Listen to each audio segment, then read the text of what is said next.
ಕರ್ತನಾದ ಯೇಸು ಕ್ರಿಸ್ತನಲ್ಲಿ ಪ್ರಿಯರಾದ ದೇವಜನರೇ, ನಮ್ಮ ಕರ್ತನಾದ ಯೇಸು ಕ್ರಿಸ್ತನ ಅತ್ಯಧಿಕವಾದ ಕೃಪೆಯ ಸಮಾಧಾನವು ತಮಗೂ ತಮ್ಮ ಕುಟುಂಬದ ಪ್ರಿಯರೆಲ್ಲರಿಗೂ ಹೆಚ್ಚೆಚ್ಚಾಗಿ ಉಂಟಾಗಲಿ. ಹೃದಯಂಗಮ ಮಾತೆನ್ನುವ ಈ ಮುಂಜಾನೆಯ ವಾಕ್ಯದ ಅಂತ ಸರಣಿಯಲ್ಲಿ ಈ ತಿಂಗಳು ನಾವು ವಿಜ್ಞಾಪನೆ ಸೇವೆ ಕುರಿತಾಗಿ ವಾಕ್ಯಗಳನ್ನು ಧ್ಯಾನಿಸುತ್ತಿರುವಲ್ಲಿ ಈ ದಿನ ನಾವು ಧ್ಯಾನಿಸುವಂಥ ದೇವರ ವಾಕ್ಯದ ಭಾಗ ಎಸ್ತೇರಳ ಪುಸ್ತಕ 4ನೇ ಅಧ್ಯಾಯ 15-16 ವಚನಗಳು.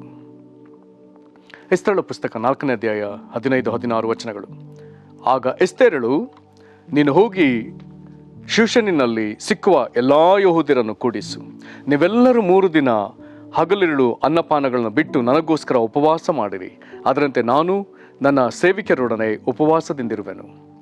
ಅನಂತರ ನಾನು ವಿಧಿಮೀರಿ ಅರಸನ ಬಳಿಗೆ ಹೋಗುವೆನು, ಸತ್ತರೆ ಸಾಯುತ್ತೇನೆ ಎಂದು ಮೊರ್ದೆಕೈಗೆ ಮರಳಿ ಹೇಳಿಸಿದಳು. ಕರ್ತನಲ್ಲಿ ಪ್ರೀತಿಯುಳ್ಳ ದೇವಜನರೇ, ಕರ್ತನು ತಾನೇ ಈ ವಾಕ್ಯಗಳನ್ನು ನಮಗೆ ತನ್ನ ಆತ್ಮನ ಮೂಲಕ ವಿವರಿಸಲಿ. ವಿಜ್ಞಾಪನೆ ಸೇವೆಗಾಗಿ ಕರೆಯಲ್ಪಟ್ಟವರೇ, ದೇವರೊಂದಿಗೆ ಸೇರಿ ಒಂದು ಜವಾಬ್ದಾರಿಯಲ್ಲಿ ನಾಶವಾಗತಕ್ಕ ಜನರನ್ನು ಉಳಿಸುವುದಕ್ಕಾಗಿ ಕರೆಯಲ್ಪಟ್ಟವರೇ, ಕೆಟ್ಟು ಹೋಗ್ತಿರುವಂಥ ಪರಿಸ್ಥಿತಿಗಳನ್ನು ಮಾರ್ಪಡಿಸುವುದಕ್ಕಾಗಿ, ದೇವರ ರಾಜ್ಯವನ್ನು ಕಾಣುವುದಕ್ಕಾಗಿ, ಪ್ರಾರ್ಥಿಸುವುದಕ್ಕಾಗಿ ಕರೆಯಲ್ಪಟ್ಟವರೇ, ಈ ವಿಶೇಷ ಸಂದರ್ಭವನ್ನು ಕರ್ತನು ನಮ್ಮ ಮುಂದೆ ತೋರಿಸುವುದಕ್ಕಾಗಿ ದೇವರಿಗೆ ಸ್ತೋತ್ರ. ಇಲ್ಲಿ ಪಾರಸಿಯ ಅರಸನಾದಂಥ ಅಹಷ್ವೇರೋಷನಿದ್ದಾನೆ. ಆತನಿಗೆ ಪಟ್ಟದ ರಾಣಿಯಾಗಿ ಎಸ್ತೇರಳಿದ್ದಾಳೆ. ಇಂಥ ಸಂದರ್ಭದಲ್ಲಿ ಯಹೂದ್ಯರೆಲ್ಲರನ್ನ ನಾಶಪಡಿಸುವಂಥ ಒಂದು ರಾಜಾಜ್ಞೆ ಹೊರಟದೆ.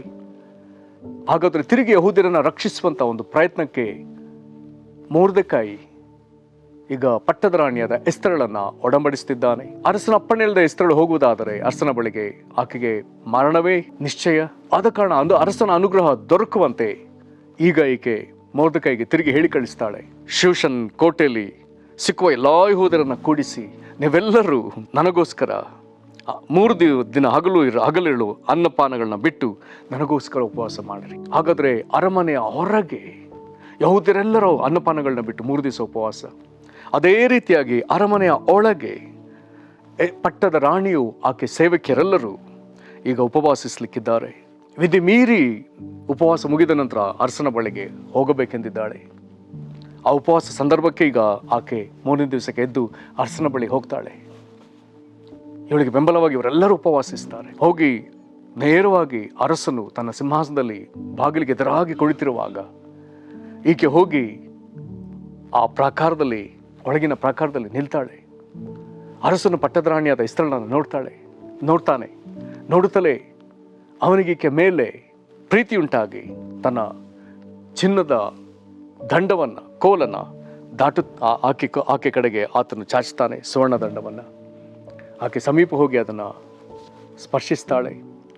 ಅರಸನು ತನ್ನ ಮನಸ್ಸಿನಲ್ಲಿ ಎಷ್ಟೋ ಉಲ್ಲಾಸವುಳ್ಳವನಾಗಿ ಆಕೆ ಬಂದ ಉದ್ದೇಶವನ್ನು ಕೇಳಿ, ಆಕೆ ಒಂದು ವೇಳೆ ಅರ್ಧ ರಾಜ್ಯವನ್ನು ಕೇಳಿಕೊಂಡು ನಾನು ಕೊಡ್ತೇನೆ ಎಂಬುದಾಗಿ ವಾಗ್ದಾನ ಮಾಡ್ತಾನೆ.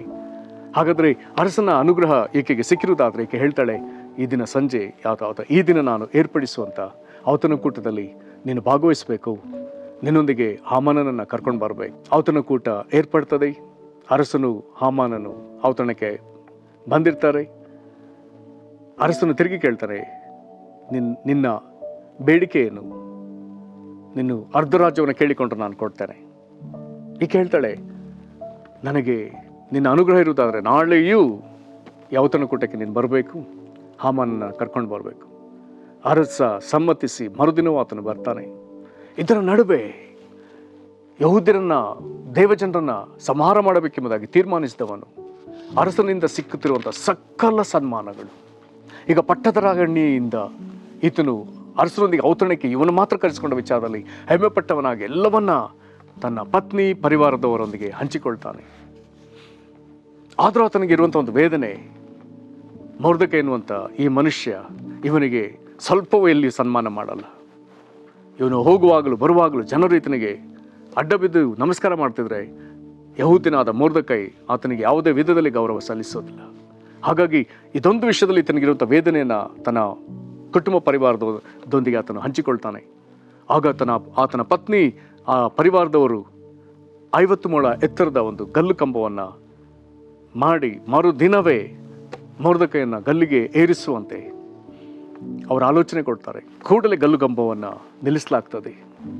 ಮರುದಿನ ಹಾಮಾನನು ಹೋಗಿ ಅರಸನ ಅಪ್ಪಣೆ ಪಡ್ಕೊಳ್ಬೇಕಷ್ಟೇ. ಆದರೆ ಆ ರಾತ್ರಿ ಅರಸನಿಗೆ ನಿದ್ರೆ ಬರಲಿಲ್ಲ. ಆತನು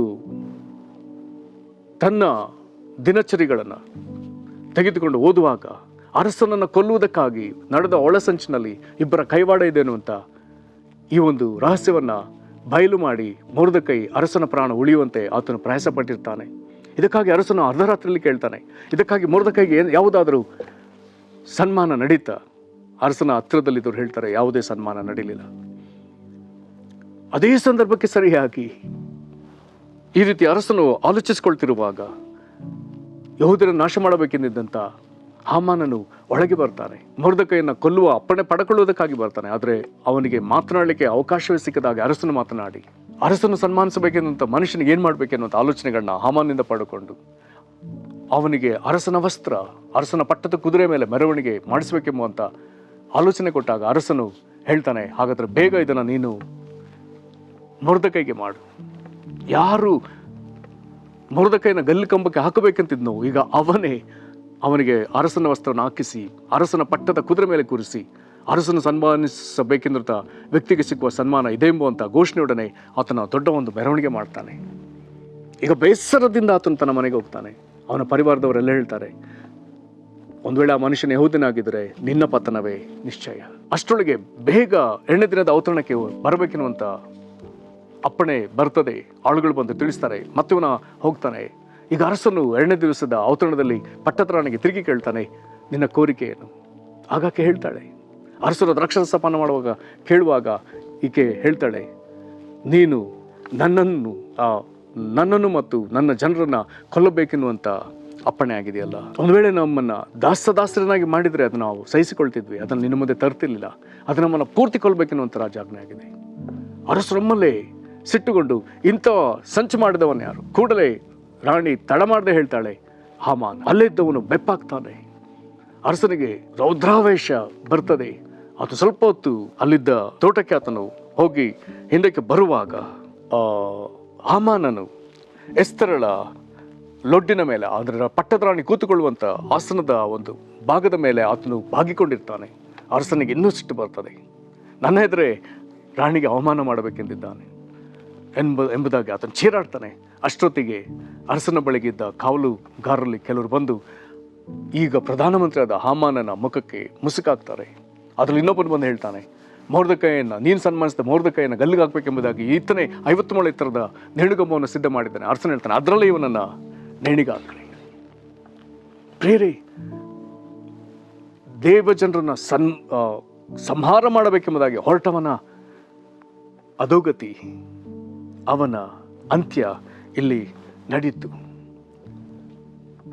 ನಂತರದಲ್ಲಿ ದೇವರು ಮೊರ್ದೆಕೈನ ಸ್ಥಾನಕ್ಕೆ ತರ್ತಾನೆ.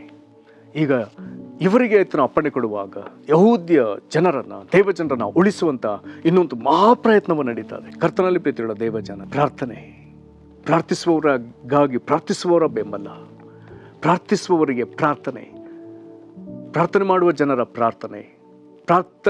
ಪ್ರಾರ್ಥನೆಯಲ್ಲಿ ನಿರತರಾದ ಜನರ ಉಪವಾಸ ಪ್ರಾರ್ಥನೆ, ಇದೆಲ್ಲವೂ ಬಹಳ ಪ್ರಾಮುಖ್ಯ. ಇದರಲ್ಲಿ ಪ್ರಾಮುಖ್ಯ ಸ್ಥಾನದಲ್ಲಿ ನಿಂತವರು, ಮುಖ್ಯವಾಗಿ ಎಸ್ತರಳು ತನ್ನ ಜೀವವನ್ನೇ ಪಣ ತೊಟ್ಟು, ನನ್ನ ಪ್ರಾಣ ಹೋದರೂ ಪರವಾಗಿಲ್ಲ, ನಾನು ಪ್ರಯತ್ನಿಸ್ತೇನೆ. ಕರ್ತನಲ್ಲಿ ಪ್ರೀತಿಯುಳ್ಳ ದೇವಜನರೇ, ಮೋಶೆಯು ಹೋರಾಡಿದ್ದು ಹಾಗೆಯೇ, ಎಸ್ತರಳು ಹೋರಾಡಿದ್ದು ಹಾಗೆಯೇ, ನಮ್ಮ ಕರ್ತನಾದ ಯೇಸು ಕ್ರಿಸ್ತನು ತನ್ನ ಪ್ರಾಣವನ್ನೇ ಈಡುಕೊಡುವಷ್ಟು ಕಲ್ವಾರಿ ಶಿಲುಬೆಯಲ್ಲಿ ನಮಗೋಸ್ಕರ ಈ ಸೇವೆಯಲ್ಲಿ ಆತನು ಹೋರಾಡಿದ್ದಾನೆ. ಇನ್ನು ಚರಿತ್ರೆಯುದ್ದಕ್ಕೂ ಎಷ್ಟೋ ಭಕ್ತರು ಸ್ಕಾಟ್ಲ್ಯಾಂಡ್ ದೇಶದ ಉಜ್ಜೀವನಕ್ಕಾಗಿ ತವಗಿಸಿದ ಜಾನ್ ನಾಕ್ಸ್, ದೇವರೇ ಸ್ಕಾಟ್ಲ್ಯಾಂಡ್ ನಮಗೆ ಕ್ರಿಸ್ತನಿಗಾಗಿ ಬೇಕು, ಇಲ್ಲವಾದರೆ ನನ್ನ ಜೀವವನ್ನು ತೆಗೆ, ಹಠ ಹಿಡಿದು ಆತನು ಪ್ರಾರ್ಥಿಸಿದ. ದೇವರವನ ಪ್ರಾರ್ಥನೆಗೆ ಉತ್ತರ ಕೊಟ್ಟ. ಪ್ರಿಯರೇ, ಹಾಗಾದರೆ ಇಂಥ ತೀವ್ರತರವಾದ ಪ್ರಾರ್ಥನೆ ಮಾಡುವುದಕ್ಕಾಗಿ ಹಳ ಒಡಂಬಡಿಕೆ ಭಕ್ತರನ್ನ, ಹೊಸ ಒಡಂಬಡಿಕೆ ಭಕ್ತರನ್ನ, ಕಲ್ವಾರಿ ಶಿಲುಬೆ ಮೇಲೆ ಯೇಸು ಕ್ರಿಸ್ತನನ್ನ ಬೆಂಬಲಿಸಿದಂಥ ಪರಿಶುದ್ಧಾತ್ಮನು ಈ ದಿನಗಳಲ್ಲಿ ಕ್ರಿಸ್ತನ ಸಭೆಯನ್ನ ಈ ವಿಧದಲ್ಲಿ ಬಲಪಡಿಸಲಿ. ಇಂಥ ತೀವ್ರ ಸ್ವರೂಪದ ಪ್ರಾರ್ಥನೆ ಜೀವಿತಕ್ಕೆ ಕರ್ತನ ನಮ್ಮ ಒಬ್ಬೊಬ್ಬರನ್ನು ನಡೆಸಲಿ. ಇದರ ಅವಶ್ಯಕತೆ ಈಗ ಬಹಳ ಪ್ರಾಮುಖ್ಯ. ಪ್ರಾರ್ಥನೆ ಮಾಡೋಣ. ಮಹಾಕೃಪೆಯ ಪರಲೋಕ ತಂದೆ, ತೀವ್ರ ಸ್ವರೂಪದ ಈ ವಿಧದ ವಿಜ್ಞಾಪನೆ ಸೇವೆ, ಮೊರ್ದಕೈಯ ಪ್ರಾರ್ಥನೆ ಜೀವಿತ, ಎಸ್ತರಳ ಪ್ರಾರ್ಥನೆ ಜೀವಿತ, ಇದರ ನಿಮಿತ್ತ ನಾಶವಾಗತಕ್ಕವರು ಈಗ ಬದುಕುಳಿಯುವಂಥ ಒಂದು ಏರ್ಪಾಡು ಮಾಡಿದ ದೇವರೇ, ಕರ್ತನೇ ನಿನಗೆ ನಾವು ಮಹಿಮೆ ಸಲ್ಲಿಸ್ತೇವೆ. ಅಪ್ಪ, ತಮ್ಮ ಪ್ರಾಣವನ್ನೇ ಹಿಡುಕೊಡುವಷ್ಟು ಹೋರಾಡಿದ ಸತ್ಯವೇದದ ಭಕ್ತರು, ಕರ್ತನೇ ನನ್ನ ಜನರು ಉಳಿಯಲೇಬೇಕು, ಇಲ್ಲವಾದರೆ ಅವರಂತೆ ನಮಗೂ ಆಗಲೆಂಬುದಾಗಿ ಹೋರಾಡಿದ, ಚರಿತ್ರೆಯುದ್ದಕ್ಕೆ ಹೋರಾಡಿದ ಎಷ್ಟೋ ಪ್ರಾರ್ಥನಾ ವೀರರು, ಕರ್ತನೆ ಈ ದಿನಗಳಲ್ಲಿ ಇಂಥ ತೀವ್ರ ಸ್ವರೂಪದ ಪ್ರಾರ್ಥನೆ ಅವಶ್ಯವಿರುವಲ್ಲಿ ಕ್ರಿಸ್ತನ ಸಭೆಯಲ್ಲಿರುವಂಥ ನಾವು ಈ ಪ್ರಾರ್ಥನೆಗೆ ಕರ್ತನೆ ನಮ್ಮನ್ನು ಒಪ್ಪಿಸಿಕೊಳ್ತೇವೆ ಸ್ವಾಮಿ. ಈ ವಿಧದ ಹೋರಾಟದ ಪ್ರಾರ್ಥನೆ, ತೀವ್ರ ಸ್ವರೂಪದ ಪ್ರಾರ್ಥನೆ, ಜನರ ರಕ್ಷಣೆಗಾಗಿ ನಿನ್ನ ಅನುಗ್ರಹ ಬರುವವರೆಗೂ ಪ್ರಾರ್ಥನೆ ಮಾಡುವುದಕ್ಕಾಗಿ ನಮ್ಮನ್ನು ಬಲಪಡಿಸಿರಿ. ದೇವರಾತ್ಮನಾದ ಕರ್ತನೆ, ನಮ್ಮ ಜನರನ್ನು ಇದಕ್ಕಾಗಿ ನೀವು ಎಬ್ಬಿಸಬೇಕೆಂದು ನಾವು ಬೇಡಿಕೊಳ್ತೇವೆ.